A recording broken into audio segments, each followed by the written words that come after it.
कुंभकर्ण का युद्ध। राम के हाथों पराजित होकर रावण अपने मन में बड़ा लज्जित हुआ।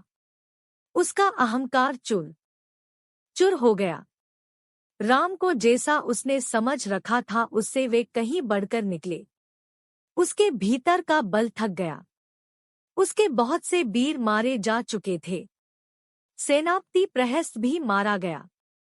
इस संकट के समय उसने अपने छोटे भाई कुंभकर्ण को जगाने की बात सोची। राक्षसों की एक टोली के साथ बहुत से भैंसे और मदिरा के घड़े भेजे। एक दिन जगकर कुंभकर्ण 6 महीने सोता था। सब राक्षस मिलकर कुंभकर्ण को जगाने लगे। उन्होंने बाजे बजाए, उसके हाथ पैर खींचे, बाल और कान खींचे, फिर भी वह नहीं जगा। जब उस पर हाथी दौड़ाए गए तब कहीं वह जागा। अंगड़ाई लेता हुआ वह उठ बैठा।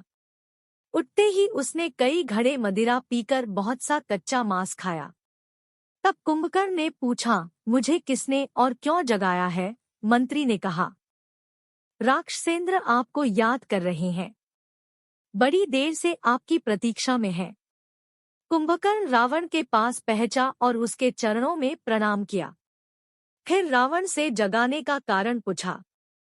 रावण बोला, वीरवर, तुम सो रहे थे, तुम्हें नहीं मालूम इस बीच यहाँ कितना अनर्थ आया है। राम की वानर सेना समुद्र पर पुल बनाकर लंका में आ गई है और वह नगर का घेरा डाले पड़ी है। वर्टिकल बार कई दिन से युद्ध चल रहा है। वर्टिकल बार हमारे अनेक बड़े बड़े वीर मारे गए हैं। वर्टिकल बार सेनापति प्रहस्त भी वीर गति को प्राप्त हुए। वर्टिकल बार अब तुम्हारा ही सहारा है। कुंभकर्ण हंसा और बोला, हमने तुम्हें पहले ही बताया था कि बुरे कर्मों का फल बुरा ही होता है। तुमने हमारी बात पर कोई ध्यान ही नहीं दिया। वर्टिकल बार मंदोदरी और विभीषण की सलाह को भी तुमने ठुकरा दिया। वर्टिकल बार रावण कुछ रुष्ट सा होकर बोला, भाई, मैं तुम्हें उपदेश सुनाने के लिए नहीं जगाया। जो हुआ सो हुआ। मुझे तुम्हारे पुरुषार्थ की जरूरत है। तुम्हारे पुरुषार्थ से ही मेरा संकट दूर हो सकता है। कुंभकर्ण को रावण पर दया आई। उसने कहा, तुम चिंता न करो, अब मैं रणभूमि को जा रहा हूँ। राम लक्ष्मण को मारकर तुम्हें सुखी करूंगा। कुंभकर्ण की बात सुनकर राठन प्रसन्न हुआ और उसकी वीरता की प्रशंसा करके युद्ध के लिए उसे विदा किया। हाथ में एक बड़ा सा त्रिशूल लेकर कुंभकर्ण दुर्ग के बाहर आ गया। कुंभकर्ण को देखते ही वानर सेना में भगदड़ मच गई। अंगद ने बड़ी कठिनाई से उनको रोका। वे उस पर बड़े बड़े वृक्ष और बड़ी बड़ी शिलाएं फेंकन लगे। शिलाएं उसके शरीर में ऐसे लगती जैसे हाथी को आंख फल की चोट लगे। कुंभकर्ण की सेना से तो जहां तहां वानर वीर भिड़ गए, पर उसके सामने आने का कोई साहस न करता। हनुमान आगे बढ़े। उन्होंने बड़ी भारी शिला फेंककर उसे थोड़ा सा घायल किया।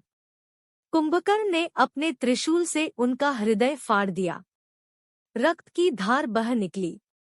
हनुमान को व्याकुल होते देखकर वानर सेना में त्राहित्राही मच गई। कुंभकर्ण ने अनेक प्रमुख वानर वीरों को मारकर अचेत कर दिया। तब अंगद आगे बढ़े। कुंभकर्ण के वार को बचाते हुए उन्होंने उसकी छाती में घूंसा मारा। थोड़ी देर के लिए कुंभकर्ण मूर्छित हुआ। फिर उसने अंगद और सुग्रीव दोनों को अचेत कर दिया। सुग्रीव को पकड़कर वह लंका की ओर ले चला। मार्ग में सुग्रीव की मूर्छा टूटी। उन्होंने अपने पैने नखों और दांतों से उसके नाक कान काट डाले और सीना फाड़ दिया। रक्त बहता देखकर कुंभकर्ण ने सुग्रीव को उछालकर पृथ्वी पर दे मारा। वे तुरंत उठकर भागे। कुंभकर्ण भी लौट पड़ा और वानर सेना पर टूट पड़ा। अब लक्ष्मण कुंभकर्ण से युद्ध करने लगे। लक्ष्मण की बाणवर्षा से कुंभकर्ण प्रसन्न हुआ। वह लक्ष्मण से बोला, बीरबर, तुम युद्ध विद्या में प्रवीण हो। मैं मान गया। अब मुझे राम के सामने पहुंचने दो। मैं अब उन्हीं को मारना चाहता हूँ। लक्ष्मण ने संकेत से राम को दिखा दिया। राम तैयार खड़े थे। युद्ध छिड़ गया। दाहिने हाथ में कुंभकर्ण एक भारी मुगदर लिए था।